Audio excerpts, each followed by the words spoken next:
दरिया है न कतरा है, न वो व्यक्ति है न जाति है, न वो एक है न सर्व है,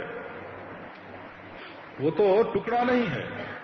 तो उस ब्रह्म का ज्ञान होने से देखो, एक तो तुम्हें मेरा छूट गया ये, मेरा छूट गया वो, मेरा खराब हो गया वो, ये जो दुख है वो छूट जाएगा, है ना।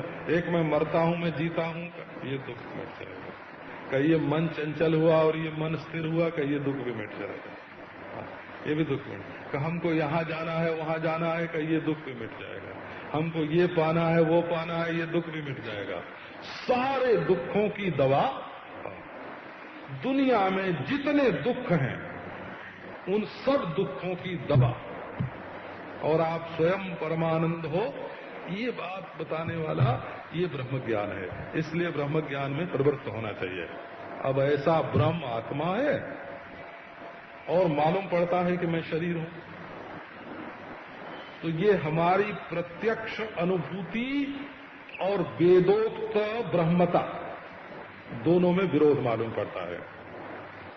तो संशय हो गया, कि संशय हो गया तो विचार करके देखना चाहिए कि जब श्रुति शास्त्र संत कहते हैं कि तुम अनंत हो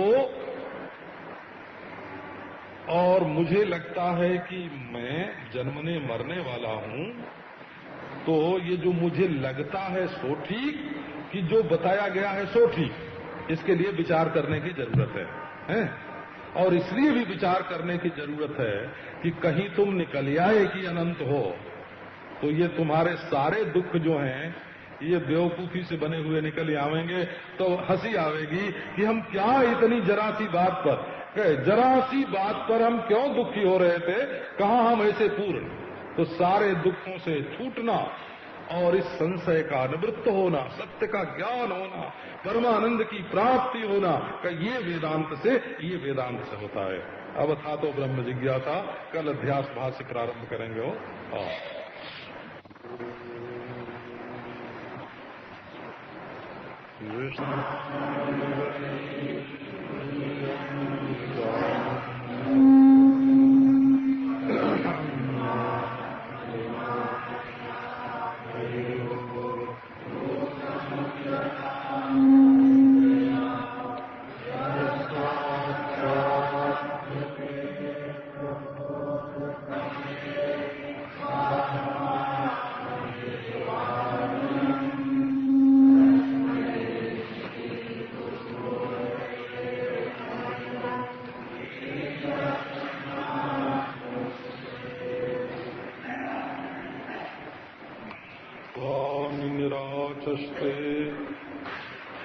तनोति शुभ संततिम्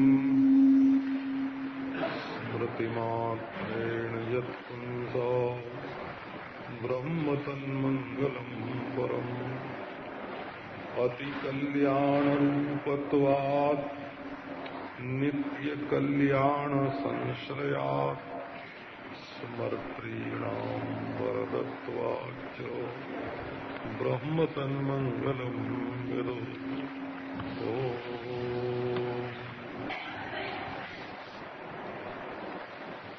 वेदांत का विचार करना, वेदांत का विचार करने के लिए अथातो ब्रह्म जिज्ञासा की जो पूर्व पीठिका है, समझो भूमिका है, आपको 4-6 दिन सुनाई।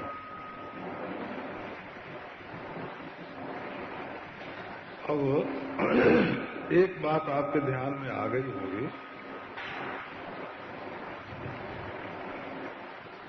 कि आप कुछ बदलना चाहते हैं कि जो चीज ज्यों की त्यों है उसको जानना चाहते हैं। माने आप सत्य का ज्ञान प्राप्त करना चाहते हैं, यथार्थ का, तथ्य का, सत्य का, परमार्थ का ज्ञान प्राप्त करना चाहते हैं कि वो क्या है, कैसा है, अथवा आप कहीं कोई परिवर्तन करना चाहते हैं।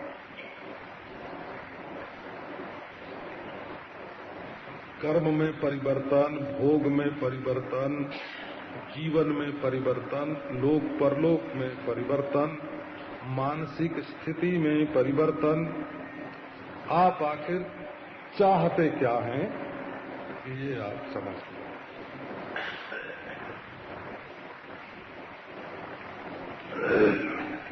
तो वेदांत के जो विद्वान हैं, उनसे अगर कोई जाके ये चाहे कि हम भोग में परिवर्तन करना चाहते हैं,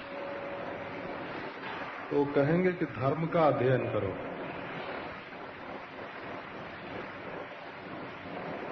तो बोले हम मनोवृत्तियों में परिवर्तन करना चाहते हैं, तो कहेंगे उपासना करो। यदि कहो कि हम मन को अचंचल बनाना चाहते हैं, तो साफ कह देंगे कि योगाभ्यास करो। करो जरूर बोलेंगे।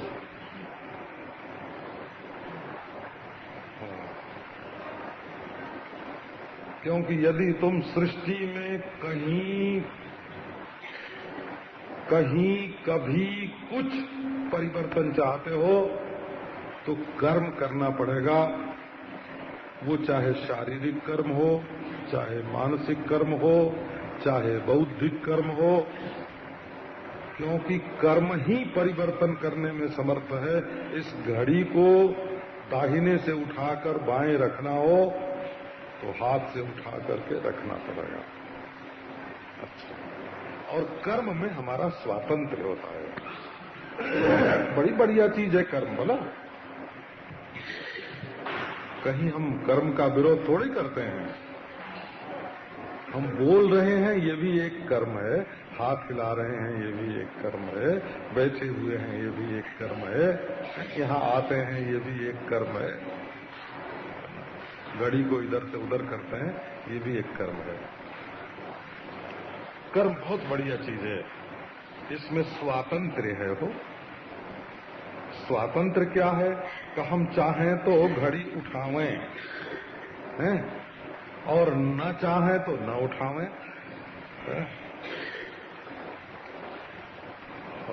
कर्तुम अकर्तुम अन्यथा कर्तुम, सामर्थ्य कर्म में हमारा है।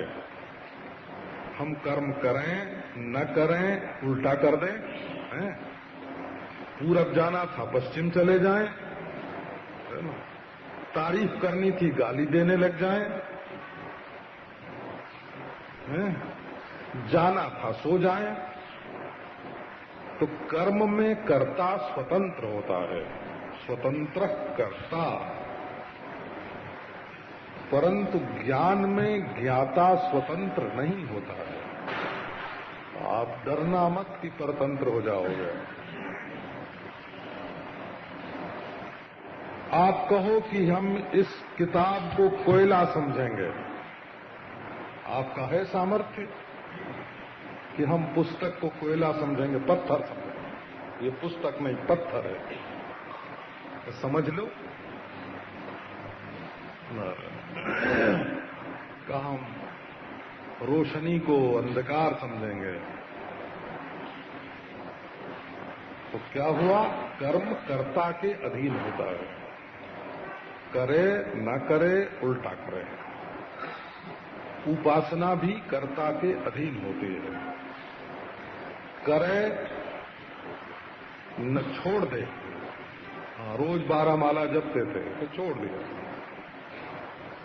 मन हुआ तो जप लिया। और शिव जी का जपते थे तो नारायण का जपने लगे, उलट दिया ना। बेटे की पूजा करते थे गणेश की, और शिव की करने लगे। बोले छोड़ो, बेटे की पूजा में क्या लगे, बाप का करेंगे। ये उपासना हो गई का अभ्यास है। पहले पूरक करते थे, फिर कुंभक करते थे, फिर रेचक करते थे, योगा प्राणायाम करते थे। तो अब तो उलट दिया, पहले रेचक करते हैं, फिर बाह्य कुंभक करते हैं, फिर पूरक करते हैं, फिर अंतः कुंभक करते हैं। तो कर्म में, उपासना में, योग में कर्ता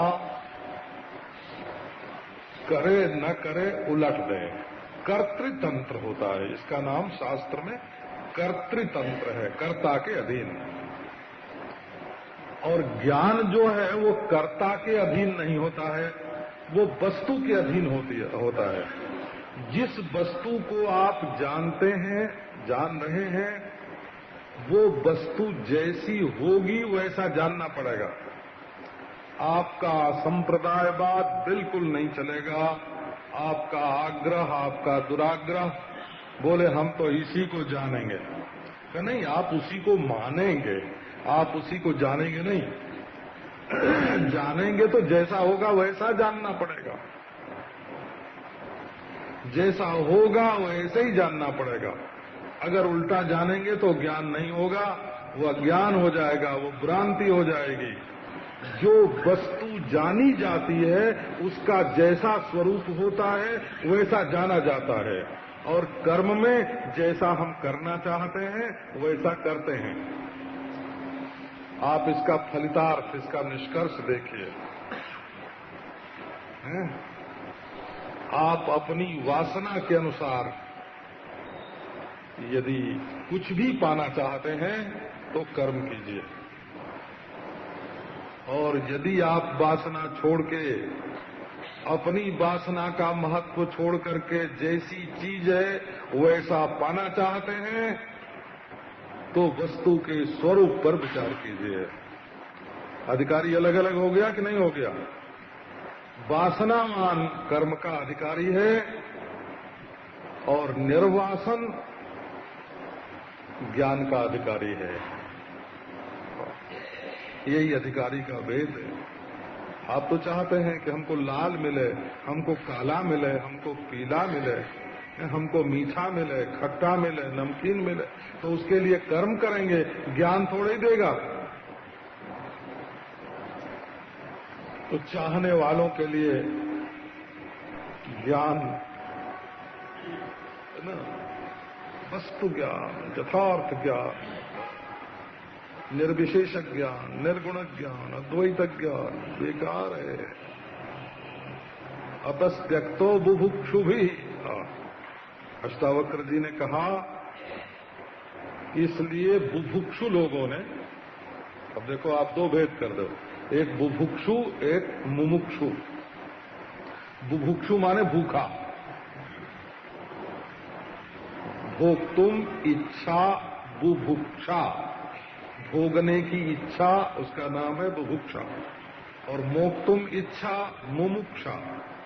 आपके हृदय में बुभुक्षा है कि मुमुक्षा है, भोग की इच्छा है कि मोक्ष की इच्छा है? तो यदि अब आप अपनी वासना के अनुसार भोग करना चाहते हैं तो कर्म उपासना योग कीजिए, और यदि आप कर्तृत्व भोक्तृत्व से मुक्त होकर वासना के पंजे से छुटकारा पा करके, वासना की पराधीनता से मुक्त होकर के सत्य का, यथार्थ का अनुभव प्राप्त करना चाहते हैं तो ज्ञान के मार्ग में चलिए। ये निष्कर्ष निकला हो। अधिकारी, शुद्ध अधिकारी चाहिए, शुद्धांतःकरण अधिकारी चाहिए। इसी से आया कि परीक्ष लोकान कर्मचितान ब्राह्मणों निर्वेद माया। विवेक पूर्वक इस मार्ग में चला जाता है। अब ये तो स्पष्टम बात हो गई ना। आप अपनी मन पसंद को अगर छोड़ने के लिए तैयार नहीं हैं तो उस मन पसंद को अपने दिल में बैठाए रखिए, उसका ध्यान कीजिए, उसकी पूजा कीजिए, है ना। और यदि जैसा वो है वैसा देखना चाहते हैं तो फिर अपनी वासना, अपने को नंगा करना पड़ेगा, फिर अपने को निर्वासन करना पड़ेगा। अपनी वासना की पोशाक पहनाकर आप सत्य को देखना चाहते हैं कि आप अपनी वासना की पोशाक हटाकर वो जैसा है वैसा उसको देखना चाहते हैं? बात कई तरह से हो गई। अच्छा, अब आगे देखो तो जुस्मदस्मत् प्रत्यय गोचरयो हो विषय विषयिणो हो तमः प्रकाशवद विरुद्ध स्वभावयो हो इतरेतर भावानुपपत्तौ सिद्धायाम तद्धर्माणामपि सुतराम इतरेतर भावानुपपत्ति इति अतो अस्मत् प्रत्यय गोचरे विषयिणी चिदात्मके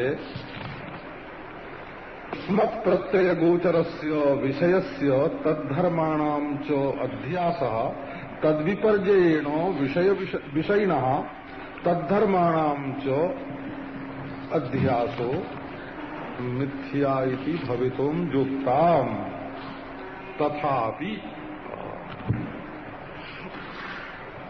अब आधा ही बोला वाक्य तो बड़ा है, बोला आधा। इसका अभिप्राय है। तो पहले एक शंका समाधान।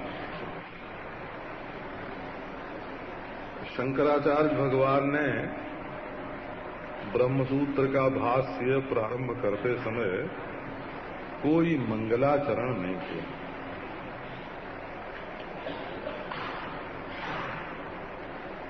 नारायण मंगलाचरण के बिना कोई काम प्रारंभ करें तो उसमें विघ्न पड़ने की संभावना रहती है। खास करके तत्व ज्ञान के बारे में तो कहते हैं कि देवता लोग विघ्न करते हैं।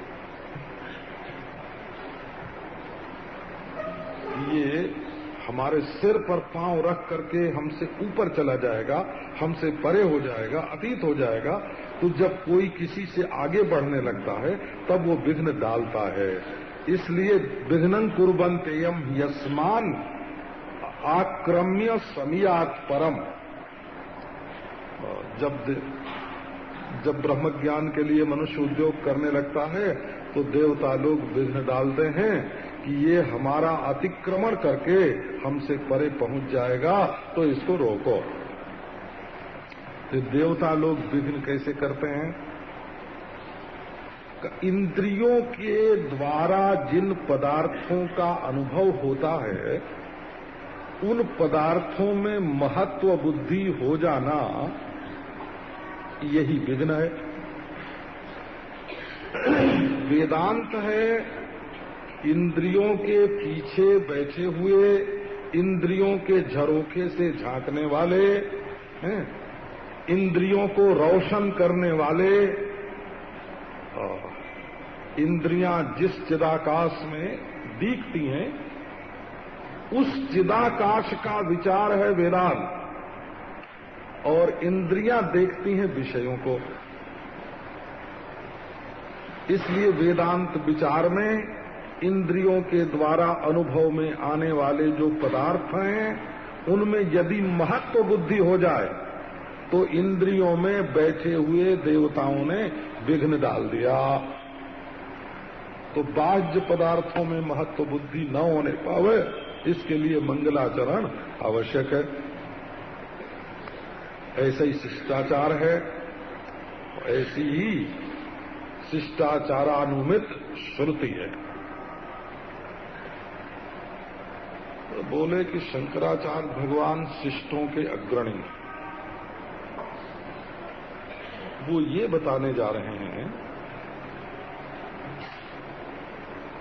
कि ये जो प्रत्यक्ष चैतन्य है, आत्म तत्व अपना आपा,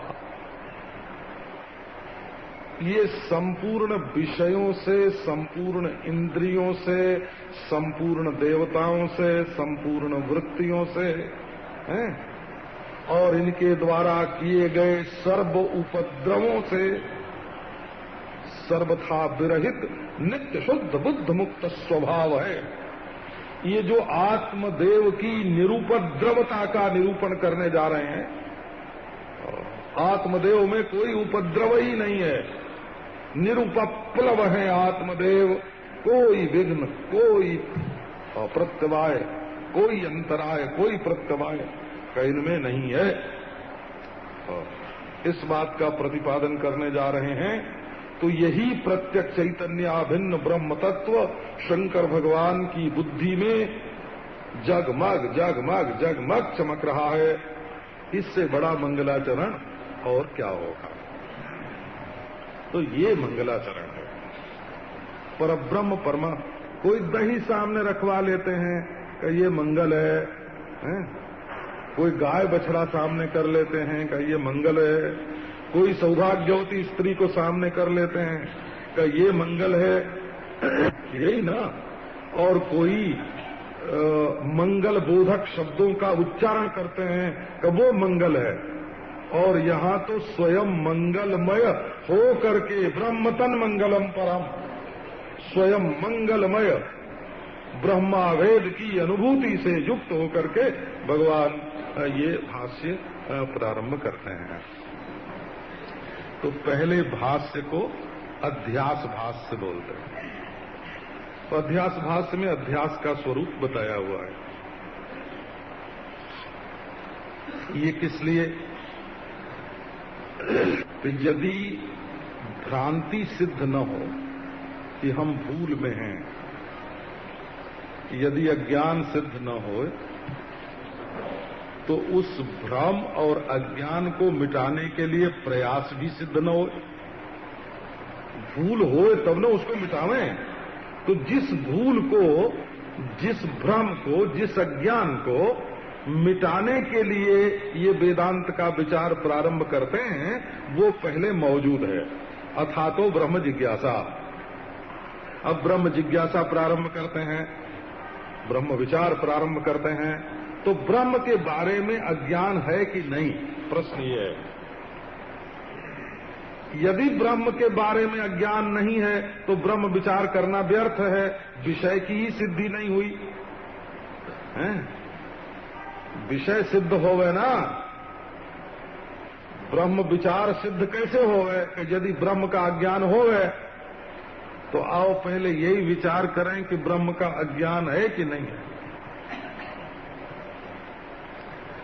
तो वेदांत के जितने विरोधी हैं वो कहते हैं कि अज्ञान है ही नहीं। पहली बात ये है अज्ञान और अध्यास। अध्यास कैसा होता है आपको बताएं? अच्छा, जब आप कहते हैं कि आज बड़ी शीतल वायु चल रही है, क्यों? वाक्य में कोई दोष आपको मालूम पड़ता है? अच्छा, बड़ी सुगंधी वायु चल रही है, आपको वाक्य में कोई दोष मालूम पड़ता है? तो देखो इसमें अध्यास है। काहे का अध्यास है? पृथ्वी का धर्म है गंध, उसका वायु में अध्यास कर दिया गया। जल का धर्म है शीतलता, उसका वायु में अध्यास कर दिया गया। और गंध बही आ रही है, गंध आ रही है। आना है वायु का धर्म, वो गंध में आरोपित कर दिया गया। ठंडक आ रही है, का आना है वायु का धर्म, ठंडक का नहीं, वो तो जल का धर्म है। तो वायु का धर्म जल और पृथ्वी में, और जल और पृथ्वी का धर्म वायु में। ये जो आरोपित किया गया, इसका नाम हुआ अध्यास। देखो सीधी बात है, आप रोज लोक व्यवहार में इसका प्रयोग करते हो, लोक व्यवहार में प्रयोग करते हो। वायु ठंडी है, वायु गर्म है, तो गर्मी अग्नि का धर्म है और ठंडक जल का धर्म है। इन दोनों को आपने हवा के साथ मिला दिया। अब आप अध्यास को समझ जाओ कि अध्यास क्या होता है। अधि माने ऊपरी, ऊपर, और आस माने स्थापन, निक्षेप। ये अस धातु है ना, एक तो आस धातु है उपवेशन के अर्थ में, और ये अस धातु है निक्षेप के अर्थ में। तो अधि ऊपरी, अन्यस्य ऊपरी, अन्यस्य आसः, निक्षेपः, अध्यासः। बोला, एक के ऊपर दूसरे को थोप देना, इसका नाम अध्यास है। पृथ्वी के धर्म को, पृथ्वी के गुण गंध को वायु पर थोप देना और वायु के धर्म गमनागमन को गंध पर थोप देना, ये क्या हुआ? तो बोले अध्यास हुआ। देखो अध्यास का ये कहाँ रहता है? तो एक हंसी की बात आपको बताते हैं। अधीसु आस्ते इति अध्यासा नास्ति धीर जेशाम, जिनके अंदर बुद्धि नहीं है उनको बोलते हैं अधि। अधी, धी नहीं है तो अधि हो गया। नास अधिया सुधिया, नास्ति धीर जेशाम ते अधिया अधीसु आस्ते इति अध्यासा। निर्बुद्धि में जो रहे उसका नाम अध्यास है। माने ब्रह्म ज्ञान जिसको नहीं है उसके अंदर जो रहे उसका नाम अध्यास है ना।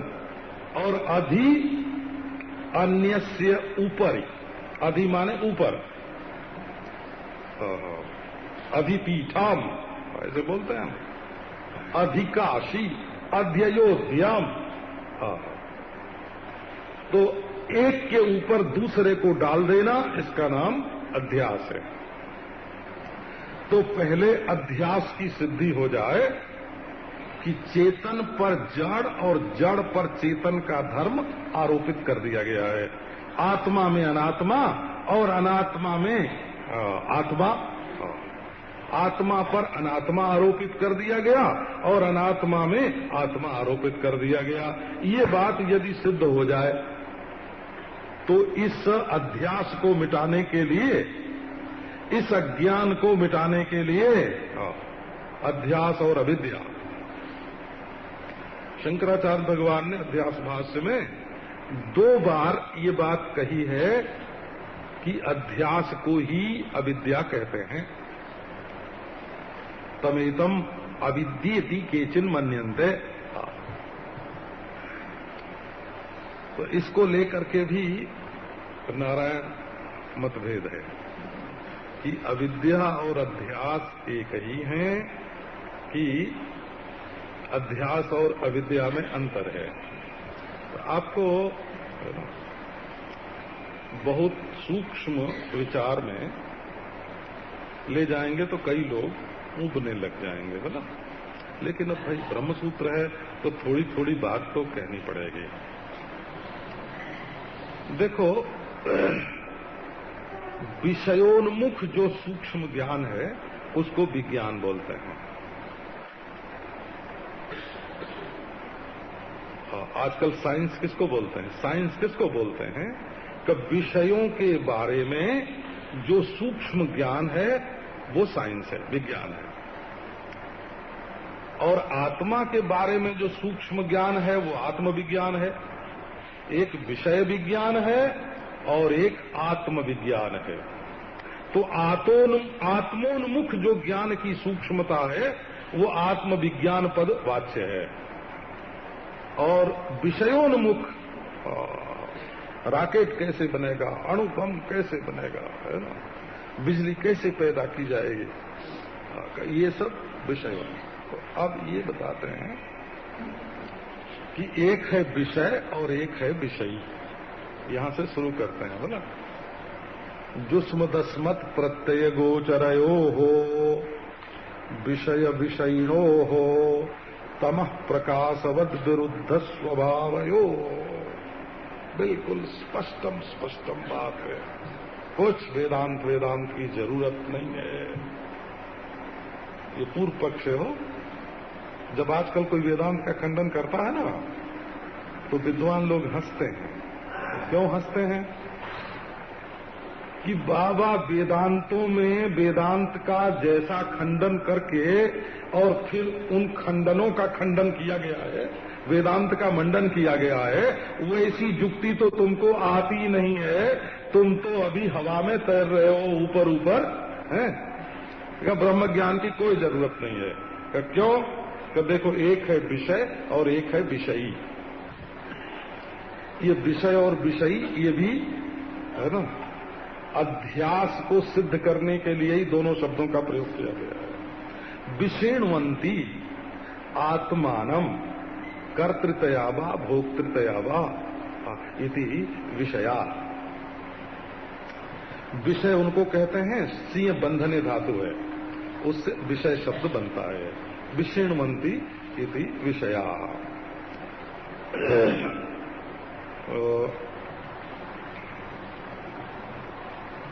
ये 5 प्रकार से व्याकरण की रीति से ये विषय शब्द बनता है।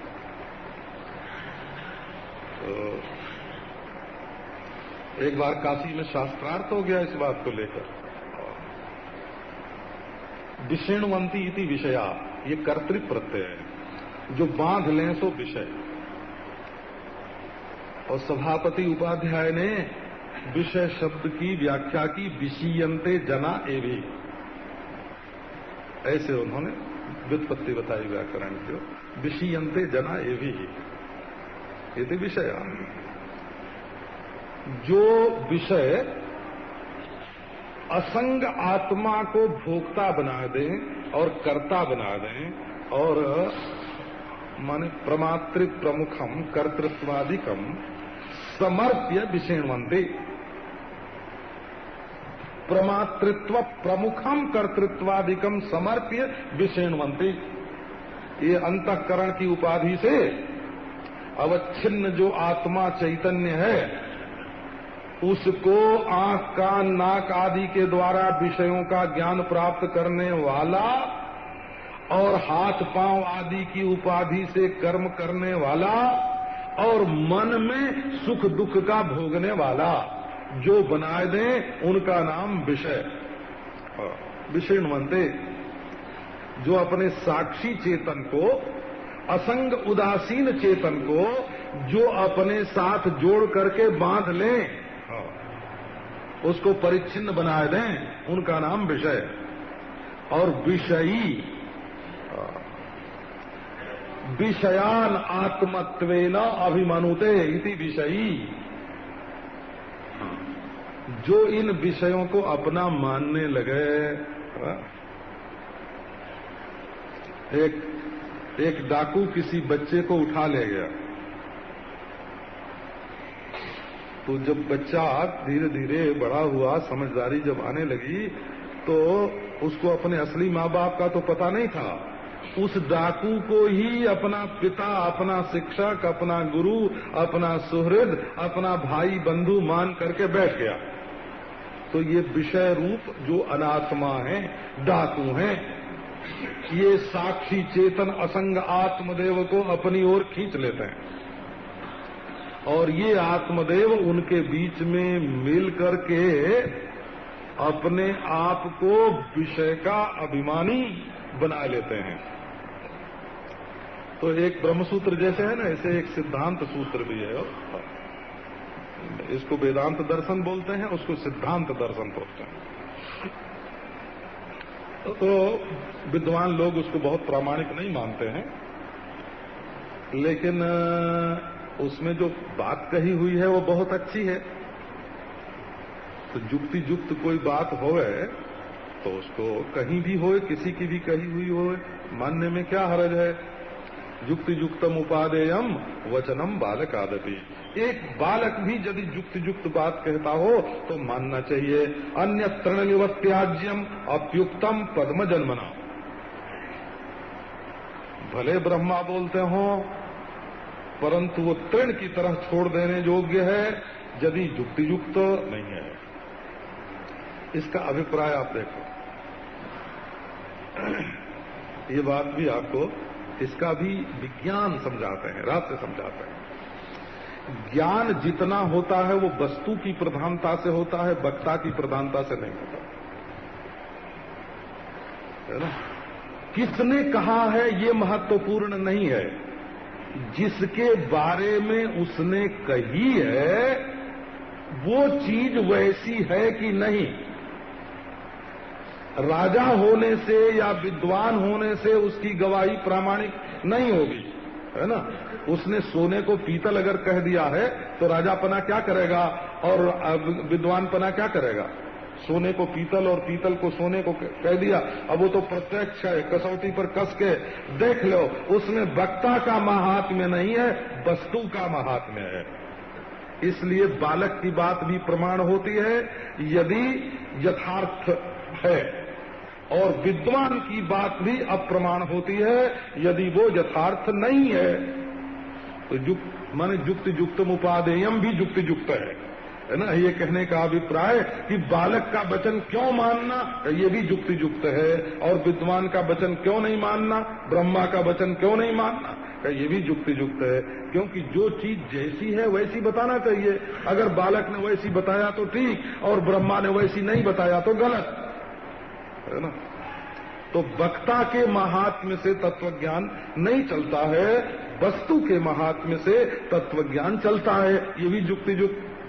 तो सिद्धांत दर्शन में बताया कि देखो ऐसा मालूम पड़ता है सबको कि ये घड़ी विषय है और इसको जानने वाला मैं विषयी हूं, है ना। घड़ी को जानने वाला विषयी हुआ। अब दूसरी बात देखो, घड़ी तो कितनी आई और चली गई, हमको याद है? बढ़िया घटिया कितनी तरह की। अपने बाबा के जमाने में जो घड़ी हमने देखी थी तो अंटी में लगाते थे, तो उससे तो अगर मार दें आदमी को तो सिर फूट जाए, और ये तो ऐसी बड़ी बड़ी होती थी। तो घड़ी तो कितनी आई और गई, और मैं एक ही हूं कि नहीं, है ना। तो विषय अनेक होते हैं और अनित्य होते हैं, और विषय को जानने वाला एक होता है और नित्य होता है। ये आप देखो हैं? अच्छा, घड़ी पुरानी पड़ गई, घड़ी घिस गई, घड़ी टूट गई, घड़ी में अनेक परिवर्तन हो गए, खराब हो गई, लेकिन मैं एक हूं। तो घड़ी विषय है, मैं विषयी हूं। घड़ी अनित्य है और मैं नित्य हूं, बोला। और घड़ी ज्ञेय है, प्रमेय है, और मैं प्रमाता हूं, जानने वाला हूं। और सच पूछो तो मैं अधिष्ठान चेतन हूं, हैं? और प्रमाण का विषय जो है घड़ी और घड़ी के अभाव, दोनों का प्रकाशक मैं, घड़ी और घड़ी के अभाव दोनों का अधिष्ठान मैं, और मेरे अंदर घड़ी नाम की कोई सत्य वस्तु नहीं, एक बदलती हुई छाया, एक परिछाया घटी के रूप में दिखाई पड़ती है। तो घड़ी विषय है, मैं विषयी हूं। घड़ी अनित्य है, मैं नित्य हूं, बोला। और घड़ी ज्ञेय है और मैं ज्ञाता हूं, और मुझ ज्ञान स्वरूप में ज्ञाता और ज्ञेय का भेद नहीं है।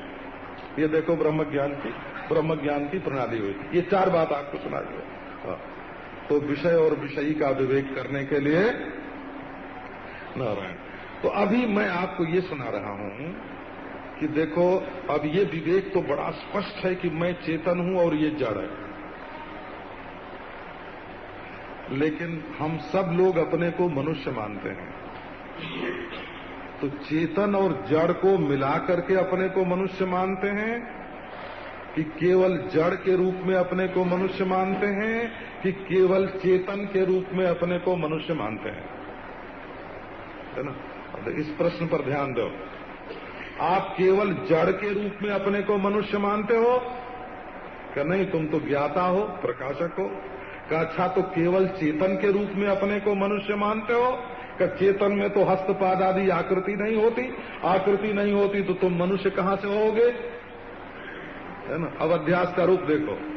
अध्यास ये हो गया कि चेतन को जड़ से मिला दिया और जड़ को चेतन से मिला दिया। तो जुस्मदस्मत प्रत्यय गोचरयो, बोले ये ज्ञाता क्या है और ज्ञेय क्या है। तो जो अनात्मा है वो जुस्मत प्रत्यय गोचर है, और जो आत्मा है वो अस्मत् प्रत्यय गोचर है। इसके संबंध में व्याकरण की भी आपत्ति उठाई हुई है वो।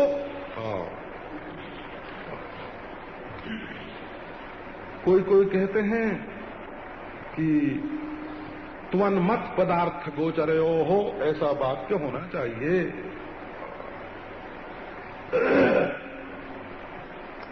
बोले नहीं, यहां असल में अर्थ का प्राधान्य है, शब्द का प्राधान्य नहीं है।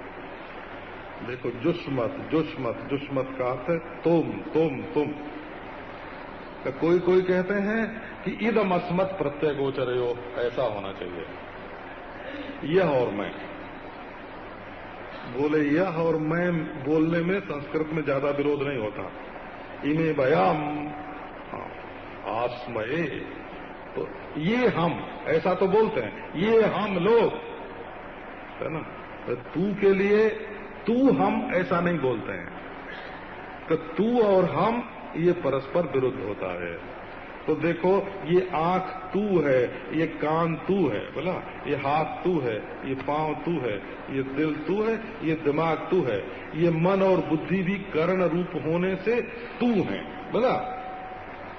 तो जो चीज अपने से अलग मालूम पड़ती है, तो बुद्धि भी अपने से अलग मालूम पड़ती है। कहाँ? बुद्धि कभी सोती है, कभी जागती है, कभी सपना देखती है। अच्छा, बुद्धि कभी उल्टा निर्णय देती है, कभी सीधा निर्णय देती है। तो मैं उससे जुदा है कि नहीं है? बुद्धि से भी न्यारा है मैं। तो एक चीज होती है जो तू कही जाती है, और एक चीज होती है जो मैं कही जाती है। ये दोनों बिल्कुल अलग अलग हैं। जो तू है सो मैं नहीं, जो मैं है सो तू नहीं। जाके सीखा, इसमें वेदांत की कोई जरूरत नहीं।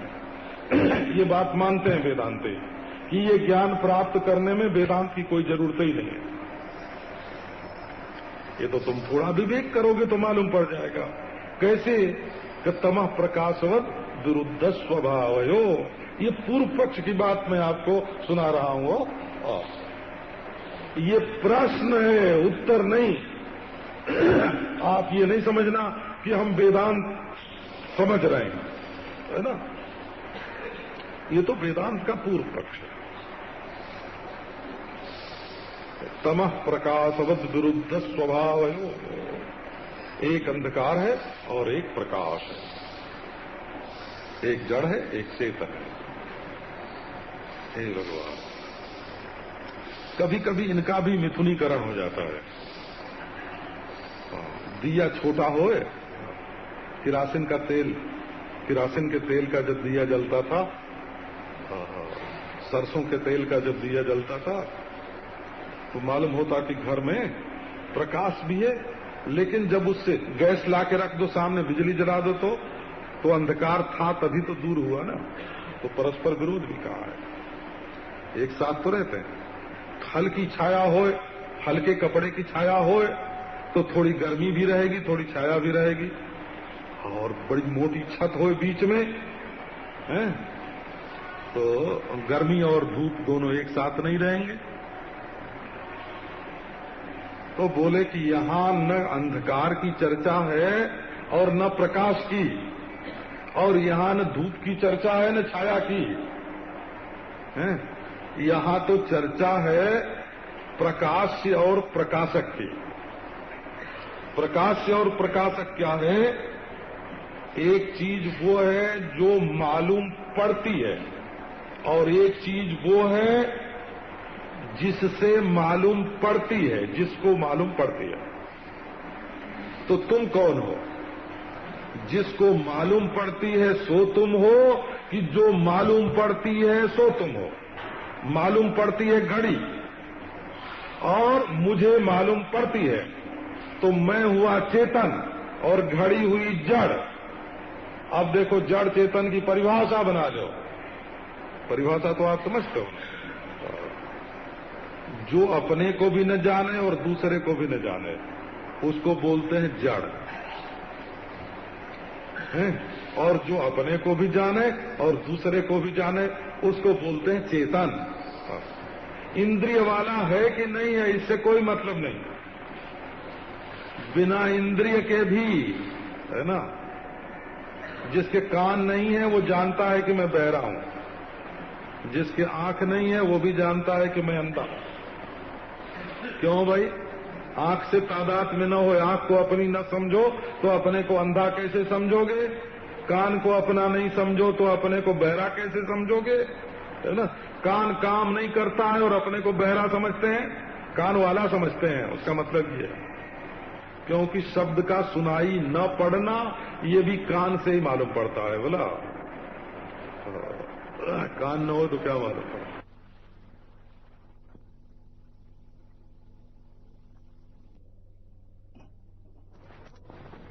जैसे काम जिसकी इंद्रियां न हो सो जड़ है ना। इंद्रिय होने से चेतन और इंद्रिय न होने से जड़। सेंद्रियत्व चेतन का लक्षण है और निरिंद्रियत्व जड़ का लक्षण है। कि ये लक्षण है ना शास्त्र प्रतिपन्न नहीं है ना। इंद्रिय का होना और न होना दोनों को जानना चेतन का लक्षण है ना। और इंद्रिय का होना न होना दोनों जड़ में होता है।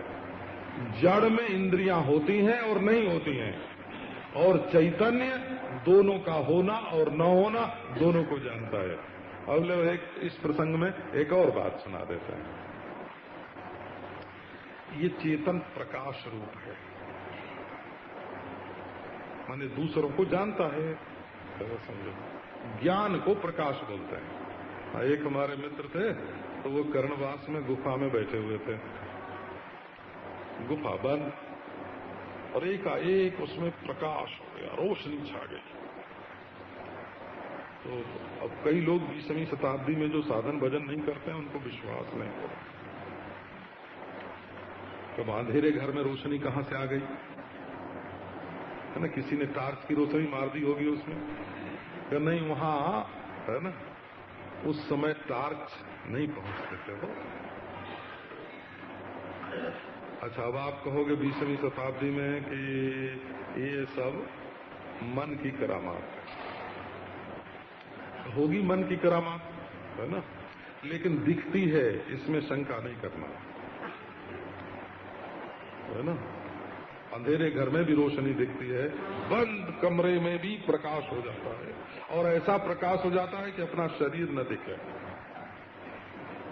तो बड़े खुश होकर आए, हमने प्रकाश, हमने आत्मा देखा, आत्मा देखा, आत्मा देखा, ब्रह्म देखा, ब्रह्म देखा। बोले अरे भाई, इसका नाम, इस रोशनी का नाम ना आत्मा है ना ब्रह्म है ना। रोशनी का नाम आत्मा ब्रह्म नहीं होता। तो तब देखो फिर, अब एक चेतन का लक्षण आपको बताते हैं।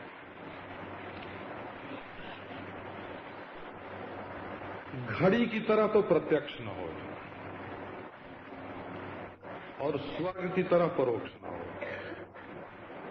और